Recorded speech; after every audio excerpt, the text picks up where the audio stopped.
오늘은 우리 성경학교가 진행되고 있습니다. 우리 유년부는 오후까지 하고 마무리됐고, 하루 종일 교사로 또 섬기셨는데도 이 밤에 나와서 예배 하신 우리 선생님들 참 감사하고, 우리 초등부는 오늘 1박을 합니다, 교회에서. 그래서 지금 부서에서 부서 나름의 또 집회 진행하고 있습니다.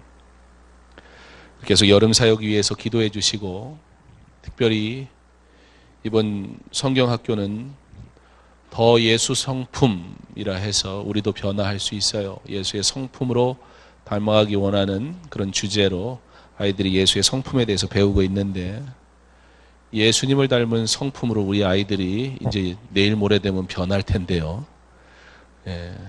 애들은 변했는데 어른들이 안 변하면 안 되니까 오늘도 우리 이 밤에 말씀으로 은혜 받고 예수의 사람으로 변화되는 은혜의 시간 되기를 바랍니다. 뭐든지 새로운 시작이 있으면 끝도 있습니다. 이삭에게 인생의 중요한 시작들 가운데 하나는 결혼이었습니다. 그런데 이삭에게 매우 중요한 시작이었던 결혼이 시작될 그 즈음은 아브라함에게는 죽음을 맞이할 때였습니다. 이렇게 시작이 있으면 끝도 있는 것입니다. 어떻게 시작하느냐 매우 중요한 일입니다. 그러나 어쩌면 어떻게 마무리하느냐가 더 중요한지도 모르겠습니다. 왜냐하면 시작은 시작 이후에 있을 과정이라는 것이 존재하지만 마지막은 과정이 없습니다. 마지막은 그저 마지막. 후회할 수도 없고 뒤를 돌아볼 수도 없고 마지막은 그것 자체로 끝이기 때문입니다. 오늘 본문은 아브라함의 마지막을 기록하고 있습니다. 5절에 아브라함이 이삭에게 자기의 모든 소유를 주었다. 오늘 아브라함의 마지막에 그가 행한 일이 무엇인가? 자신이 가진 모든 소유를 이삭에게 주었다 기록하고 있습니다. 무슨 얘기냐면 다른 서자들도 있었어요. 그들에게는 동쪽에 가서 이삭이 거주하는 데서 함께 있지 말고 다른 곳으로 가서 살도록 명령하면서 그들에게도 그들의 지분을 떼어줍니다. 그러나 그 이야기 전에 먼저 5절에 아브라함이 그의 모든 소유를 이삭에게 주었다. 무슨 얘기냐면 모든 거 다 줬다고 해놓고 또 다른 자식들에게 또 떼어줬다고 그러고 이게 말이 안 되잖아. 그런 의미가 아니라 이삭이 바로 아브라함의 상속자였다. 그런 의미입니다. 여러분은 마지막 때가 된다면 여러분의 자녀와 자손들에게 무엇을 상속할 준비를 하고 계십니까? 여러분의 물질을 자녀들에게 상속하시기 원하십니까? 여러분의 배경을 자녀들에게 상속하시기 원하십니까? 여러분의 좋은 학력과 여러분이 걸어온 그 길을 자녀들에게 세상에서 사는 지혜와 법을 가르쳐 주시기 원하십니까? 아니면 여러분이 이룬 좋은 그 무엇으로 자녀들에게 이 땅에서 풍요롭게 살 수 있는 방법을 가르쳐 주고 싶으십니까? 왜 어느 부모가 이와 같은 것을 자녀에게 주고 싶지 않겠으며 어느 부모가 자녀에게 더 좋은 것 주려고 노력하지 않겠습니까? 그러나 우리 한번 생각해 봤으면 좋겠습니다. 여러분의 영적 권위와 물질의 권위 가운데 그것이 물질이든 무엇이든 여러분이 자녀에게 내가 물려줄 것이라 생각하는 그 무엇이든지 간에 여러분의 자녀는 여러분의 영적 권위 앞에 머리를 숙입니까? 아니면 여러분이 물려줄 이 세상에서의 다른 것 앞에 그 권위를 인정해 주고 있습니까? 세상에서는 물질 외에는 어떤 권위도 줄 수 있는 방법은 없습니다. 예수를 알지 않으면, 하나님을 알지 않으니 이 세상이 가치 있다 말하는 것으로 자녀에게 줄 수 있는 것이 부모가 할 수 있는 최선일 수밖에 없습니다. 그러나 우리에게는 그렇지 않습니다. 세상은 그래서 물질이 모든 것이 될지 몰라도, 그러나 성도에게는 물질의 권위와는 비교할 수 없는 영적 권위가 있다는 사실을 꼭 기억하시기 바랍니다. 그러므로 그 어떤 것 이전에 여러분의 자녀들에게 먼저 그 자녀가 참 상속자 되기 위해 받아야 할 믿음의 유산을 상속하는 은혜가 있기를 바랍니다. 아브라함은 그가 하나님께로부터 받은 모든 것을 아들 이삭에게 상속하였다, 그렇게 기록합니다. 상속자는 단순히 물질만 받는 사람은 의미하지 않습니다. 상속자는 그 아버지에게 가지고 있는 모든 권한, 상속자는 그 아버지가 가지고 있는 모든 물질, 상속자는 그 아버지의 모든 정신, 상속자는 그 아버지의 모든 것, 계획까지도 다 받는 자로, 권한만 받는 자가 아니라 책임을 다해야 할 의무를 가자, 그 사람을 우리는 상속자라 그렇게 이야기합니다. 그러므로 모든 권한과 함께 책임을 받는 자가 상속자라고 한다면, 믿음의 가정에서는 신앙을 상속받지 아니하는 자녀에게 물질을 상속하는 것은 아무런 의미가 없다는 사실을 알아야 합니다. 그러한 상속자는 상속자로서의 자격이 없기 때문입니다. 하나님 없이 그거 받으면, 그것이 하나님의 것이란 사실을 모르고 받으면, 받기 전까지는 그 권위 앞에 복종하지만 하나님의 것일 때는 두렵고 떨리는 마음으로 하나님 영광 위에 쓰지만, 하나님을 알지 못한 채 받으면 끝이고 감사는 금세 사라져 버릴 것이기 때문입니다. 그렇기에 아브라함이 그렇게도 이삭의 결혼에 있어서 그렇게 신경 쓴 거예요. 절대 내 고향 땅으로 데리고 가지 마라. 내 고향은 어딘가? 바로 하나님이 나로 보내신 이곳, 내가 머무는 이곳, 하나님을 섬기는 이곳이 내 고향이지, 그곳은 더 이상 나의 고향이 아니다. 하나님을 섬기지 않는 그곳은 나의 고향이 아니다. 그러므로 찾지 못하고선 이삭을 데리고 돌아와라, 그렇게 얘기한 거예요.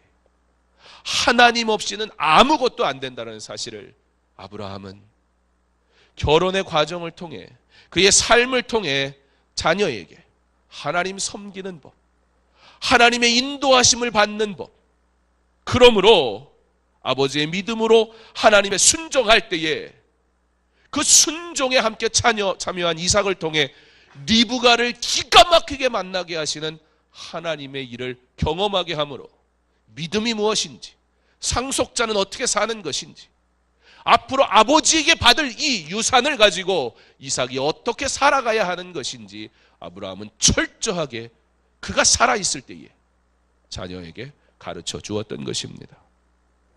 모든 것이 하나님의 것임을 고백하며 살았던 아브라함. 그러므로 하나님께 드리는 제사가 언제나 삶의 최우선이었던 아브라함. 그리고 이러한 믿음의 삶을 자녀에게 보여주며 가르치며 살았던 아브라함. 왜요? 그렇게 해야 자녀가 복받으니까? 아니요.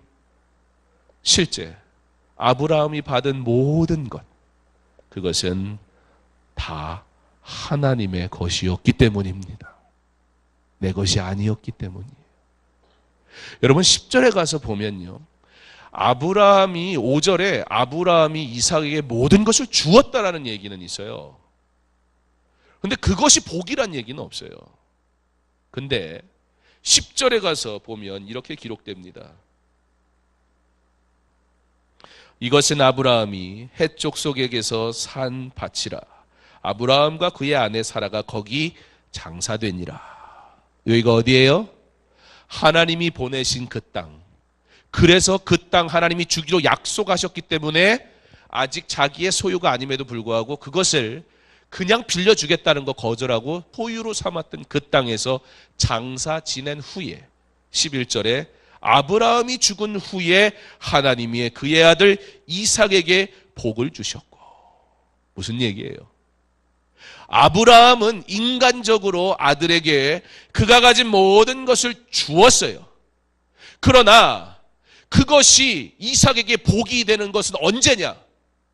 아브라함을 축복하신 하나님이 동일하게 이삭에게 복 주시기 원한 그때 비로소 아브라함이 받은 그 물질이, 이삭이 받은 그 물질이 복이 될 수 있었다는 것입니다. 우리가 물질을 줄 수는 있습니다. 물리적으로, 인간적으로 부모 자녀 간에 좋은 것 줄 수도 있습니다. 그러나 하나님 떠나서 그거 받으면 그것이 하나님의 것인지 모를 때 오히려 그 자녀는 하나님의 것을 내 것인 줄 알고 내 맘대로 사용하는 범죄를 저지르게 될 뿐. 그러므로 사랑하는 성도 여러분, 여러분이 자녀에게 여러분의 똑똑한 머리를 주고 싶습니까? 여러분이 높은 자리를 주고 싶습니까? 여러분의 좋은 사업처를 주고 싶습니까? 여러분이 가진 물질을 주고 싶습니까? 여러분의 좋은 경험을 주고 싶습니까? 그것이 무엇이든지 간에 하나님이 우리에게 주신 믿음의 유산 먼저 줄 수 있기를 바랍니다. 그것 받지 못한 자녀가 하나님의 것인데 자기 건 줄 알고 그것 움켜쥐는 순간 그 자녀 하나님의 것을 내 것으로 알고 사용하니 하나님 기뻐하시지 않을 텐데 그 일을 어떻게 감당하려 하십니까? 여러분의 좋은 것이라 여겨지는 그 권위 앞에 자녀들이 복종합니까? 아니면 여러분의 영적 권위 앞에 자녀들이 복종합니까? 자녀를 살리는 길입니다. 하나님 앞에 엎드릴 줄 아는 부모 되시기 바랍니다. 그러므로 삶으로 자녀에게 하나님 앞에 엎드린다는 것이 무엇인지 여러분의 말과 여러분의 행동이 예수 그리스도의 말씀에 부합한, 자녀가 여러분 때문에 하나님에 대해 오해하지 않도록 믿음을 지키고 믿음대로 사십시오. 그리고 그 믿음의 유산을 주기까지, 아브라함이 마지막 죽는 순간까지 이 믿음의 유산을 주기 원했던 것처럼 포기하지 마시고 여러분의 자녀에게 이 믿음의 유산 꼭 나누어 주실 수 있기를 간절히 원합니다.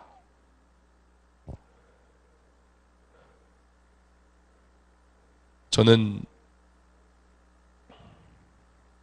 아버지께 믿음의 유산을 받았습니다. 근데 제가 하나 더 받은 게 있어요. 제가 유산 받은 게 있어요. 저희 형님은 안 주셨고 저한테만 주셨어요. 제가 첫째가 아닌데, 요즘은 뭐 여자도 줄 수 있으니까 그렇게 따지면 그나마 순위가 뒤로 밀리는데 저한테만 주신 게 있어요. 왜요? 저만 사랑하셔서 그랬겠죠? 아닌가요? 저는 저희 아버지에게 받은 게 책입니다. 저희 형님이 목사가 됐다면 반밖에 못 받았을 텐데 저희 형님이 목사가 안 돼서 그 책 제가 다 받았습니다. 어떤 목회자 자녀들은 오래된 책, 그건 뭐 의미가 있느냐 말하기도 합니다. 그렇지만 제게는 아버지의 책은 곧 아버지께서 걸어오신 목회의 흔적이고 아버지께서 치열하게 연구하신 설교의 증거이기 때문에 그것을 소유하는 것만으로도 제가 앞으로 어떠한 목회자가 되어야 할지 저에게 주는 많은 의미가 있는 책입니다.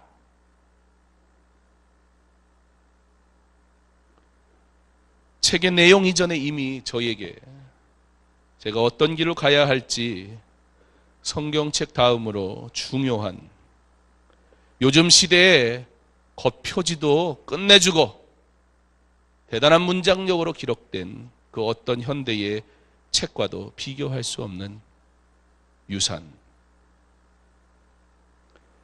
또 오래된 책은 오래된 책으로서의 깊은 의미가 있습니다. 모든 게 너무나 가벼워지고 좋은 게 좋은 것이 되며 교회마저도 예배마저도 사람의 방법대로 이렇게 저렇게 난도질되는 이 시대에 우리의 선배들이 어떻게 목회했으며 강단에서 어떻게 말씀을 선포했고 어떻게 깊이 있게 하나님 앞에 붙들리며 살았는지 그 기록이, 흔적이 남아있는 그런 오래된 책들은 오히려 요즘 현대 책들이 줄 수 없는 깊이 있는 영성이 담겨있는 책이기도 합니다. 그들의 눈물의 설교는 자칫 가벼워지고 현대사회의 흐름에 휩쓸려 버릴 수 있는 젊은 설교가의 방향을 잡아주는데 매우 중요한 역할을 하기도 합니다. 저희 아버지께서 저에게 주신 물질의 유산은 없습니다. 그러나 저는 아버지께서 그 어떤 것과도 바꿀 수 없는 귀한 믿음의 유산을, 그리고 목회의 유산을 받았으니 누구보다 참 행복한 사람입니다. 그리고 상속자가 되었으니 이제 좋은 것만 받는 게 아니라 거기에 따른 책임까지 받게 되었습니다. 그래서 저도 제 증조 할아버지가 그러셨던 것처럼, 할아버지가 그러하셨던 것처럼, 그리고 아버지께서 그렇게 걸어가셨던 것처럼 저도 겸손히 목사로서 목회의 길을 걸어가야 할 사명이, 책임이, 제게 그 무거운 책임이 주어졌습니다. 제 삶의 방향이 오직 주 예수 그리스도를 향하여 갈 수 있도록 이 좋은 유산과 책임을 주셨으니 그래서 저는 참 행복한 상속자입니다. 사랑하는 성도 여러분, 무엇을 주느냐, 세상의 가치에서 의미 있는 것으로 내가 자녀에게 좋은 것을 해줬고 해주지 않았다라고 판단하지 마세요. 자녀에게 큰 물질을 줬습니까? 그 자녀가 그 물질을 받아놓고 모른 척한다고 서운해하지도 마십시오. 그러나 자녀에게 믿음의 유산을 주는 일에, 여러분의 삶에, 여러분의 특별히 마지막 가는 그 삶의 길에 목숨 걸고 그 일에 최선을 다하실 수 있기를 바랍니다. 그래서 여러분의 상속자 된 여러분의 자녀로 나는 참 행복한 상속자입니다. 받기 전보다 받은 후에 더 감사가 넘치고 더 부모를 생각할 수밖에 없고 부모의 그 은혜와 사랑 앞에 감사하며 자녀 손에게 그 상속자의 책임을 다시 넘겨줄 수 있는 그런 자녀로 여러분의 자녀를 삼으시기 바랍니다. 여러분의 마지막을 그렇게 잘 준비할 수 있기를 바랍니다. 그러려면 어떻게 해야 돼요? 여러분의 자녀를 먼저 주님께 드려야 됩니다. 내 자녀 되면, 내 자녀 돼버리면 내 자녀가 어떻게 그렇게 다 믿음 생활하면서 해요? 그렇게 하면 성공 못해요. 그렇게 예수 믿는 사람인 척 다 드러내고 어떻게 회사 생활해요? 할 때 자녀의 그 말 앞에 부모라서 무너져 버리는 거예요. 접어버리는 거예요. 신앙 있는 것 같다가도 다 잃어버리는 거예요. 그러나 그 자녀가 하나님의 자녀 돼버리면 자녀의 그런 마음 앞에 부모로서 안타깝지만 하나님의 자녀 되었으니 내 소유가 아니고 하나님의 소유니 하나님 책임져 주십시오. 하나님 갈 길을 주십시오. 그곳에서 예수 믿는 사람처럼 살 수 있는 기회를 주십시오. 내가 할 것은 기도하는 것밖에 없어요. 그러면 더 이상 그 자녀가 내가 가지고 있는 그 어떠한 것, 세상이 좋다만 하는 그것으로 나를 공경하지 아니하고 기도하는 부모, 하나님 앞에 복종하는 부모의 영적 권위 앞에 순종하는 자녀가 될 것입니다. 그것 주기 전에 다른 것 주면 안 돼요. 예수하는 기쁨을 누리게 하기 전에 세상의 물질을 즐거운 것을 보게 하면 안 돼요. 세상과 타협하는 일에 신앙을 저버리는 모습을 부모가 보여주면 안 돼요. 하나님의 것 결코 바꿀 수 없음을 에서가 어떻게 했어요? 자기의 장자권을 포기하잖아요. 어떻게 해요? 당장의 유익을 위해서. 하나님이 주신 것인데 자기 건 줄 아는 거예요. 에서의 능력으로 받은 게 아니에요. 그가 장자 되는 것 에서의 어떠한 능력도 아니에요. 근데 그가 하나님의 것을 어떻게 생각해요? 그 귀한 것을 귀하게 생각 못하니까 아무렇지 않게 버리는 거예요. 세상의 유익을 위해서.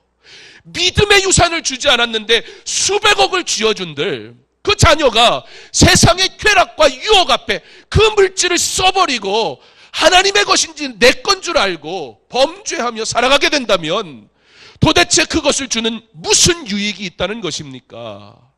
하나님의 것인데 하나님 앞에 드리지 못하고 자녀의 이 세상의 삶을 위해 하나님을 주지 않은 채 물질을 줘버렸을 때에 차라리 하나님 앞에 다 드렸으면 유익했을 것을. 하나님의 것이라 말은 해놓고 하나님 앞에 온전히 드리지 못한 채 자녀에게 다 상속하고 믿음은 주지 않은 그 자녀의 길 도대체 어떻게 책임지시려고 합니까?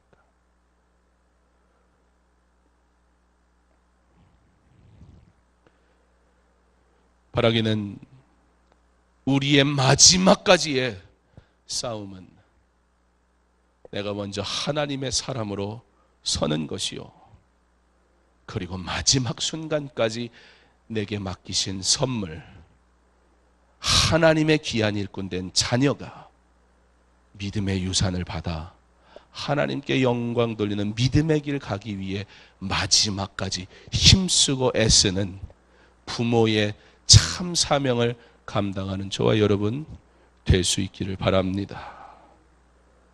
자녀를 먼저 주께 드리세요. 그러면 믿음이 흔들리지 않습니다. 그래야 믿음의 유산을 주는데 내가 목숨 걸 수 있습니다. 그때에 믿음의 유산과 함께 주어지는 저에게는 아버지의 책이 그러했던 것처럼 여러분이 여러분에게 자녀에게 주는 그 무엇이든 그 유산이 복이 될 것이며 믿음의 길을 걸어가는 그 자녀를 향해 오늘 11절에 아브라함이 죽은 후에 하나님이 그의 아들 이삭에게 복을 주셨고 이삭은 부엘라헤로의 근처에 거주하였더라. 이삭에게 복 주신 하나님이 바로 하나님의 은혜 가운데 살아가는 여러분의 자녀, 그가 받은 소유 하나님이 축복하사 더하게 하시고 하나님 영광 위에 드리게 하시고 주를 위해 살아가는 기쁨 가운데 살 수 있는 은혜를 허락하실 줄 믿습니다. 무엇을 소유하셨습니까? 모든 것이 하나님의 것임을 먼저 고백하십시오. 그리고 믿음의 유산을 받은 그 자녀에게 그것도 더불어 주셔서 그가 여러분과 같이 주를 위해 쓸 줄 알고 하나님 영광 위에 사용하는 자 되어 바로 여러분의 가정이 믿음의 가문되고 믿음의 가문된 여러분의 가문을 통해 하나님의 놀라운 일 이루어 가실 수 있기를 간절히 원합니다. 본문 말씀의 8절 보면 그의 나이가 높고 늙어서 기운이 다하여 죽어라고 기록됩니다. 나이가 높았다는 것은 그가 장수했다 그런 의미가 아닙니다. 아브라함은 175세까지 살았고 이삭은 180세까지 살았습니다. 다윗은 몇 세까지 살았을까요? 다윗이야말로 위대한 사람 중에 하나인데 지금도 이스라엘 사람들은 다윗 그러면요 자기네 조상 가운데 멋있는 조상 중에 하나, 이스라엘의 가장 큰 넓고 큰 영토, 가장 큰 권력을 가지고 있었던 왕 다윗 몇 세까지 살았을까요? 성경에서 앞뒤 전후를 저희가 좀 보면 사울이 죽은 후에 그가 30즈음 왕이 되고 그리고 그가 7년 동안 헤브론에서 왕으로 있다가 이후에 예루살렘에서 33년을 왕으로 더 섬기고 죽게 됐으니까 그가 70세밖에 못 살았습니다. 다윗 되게 오래 살았을 것 같은데 그렇지 않았어요.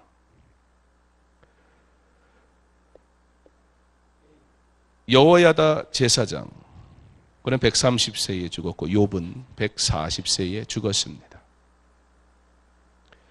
이들은 각자의 환경에서 족장으로, 왕으로, 제사장으로 그리고 의인으로 살아갔습니다. 족장이 높습니까? 왕이 높습니까? 제사장이 높습니까? 아니면 의인이 더 귀합니까?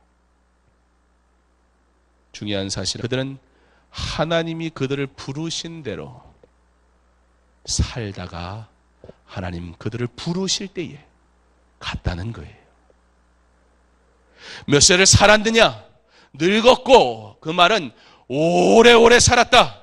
단순히 그런 의미가 아니라 성경은 이와 같은 하나님의 사람들, 그들의 죽음의 연수는 다 다르지만 하나같이 나이가 높고 늙어서 그렇게 말하고 있습니다. 여기서 나이가 높다 그런 의미는 히브리어 원어를 그대로 직역을 해버리면 만족하다 그런 의미가 돼요. 무슨 뜻입니까? 하나님의 사명을 받은 사람, 그 사명을 다함으로 만족하고 만족한 그리스도인의 삶을 다하여 만족하고 주의 은혜가 다 채워지니 만족하고 하나님의 뜻이 다 이루어져서 만족한 후에 하나님께서 부르실 때에 그것이 70세든 175세든 180세든 평온히 주님 곁에 가는 것. 누가 늙고 그리고 기력이 다하여 천국 가는 겁니까? 몇 세를 살았느냐가 아니라 내가 사는 동안 오늘도 주를 위해 살고 오늘이 마지막인 것처럼 주를 위해 살고 나의 생각과 나의 계획과 나의 모든 일들이 내가 물질을 쓰는 것까지 주 영광 위에 만족하며 하나님을 기쁘시게 하다가 하나님이 때가 되어 부르실 때에 저 천국에 가는 것, 그게 진정한 삶을 사는 그리스도인의 삶이라 우리에게 가르쳐주고 있는 것입니다. 사랑하는 성도 여러분, 우리의 삶은 이 땅에서의 끝이 아닙니다. 그러므로 내가 영원한 천국을 소망하며 살아가야 합니다. 또한 저와 여러분의 자녀들에게 영원한 천국의 소망을 가르쳐 주어야 하는 것입니다. 땅의 것을 주는데 여러분의 마지막을 허비하지 마세요. 그러나 영원한 것을 주는 일에 우리의 인생을 다 바칠 수 있기를 바랍니다. 바로 지금부터 그 영원한 것을 위하여 수고하고 달려가시기 바랍니다.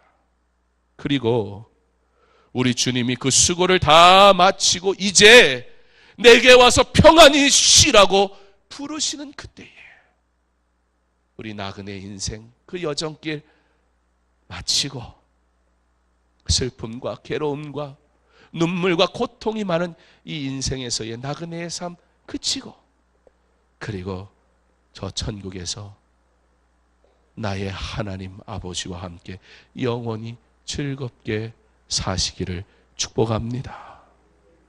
오늘이 내 인생의 마지막인 것처럼 기도하며 예배하며 가르치고 섬김으로 하나님께 영광 돌리는 저와 여러분의 삶이 될 수 있기를 주님의 이름으로 축원합니다.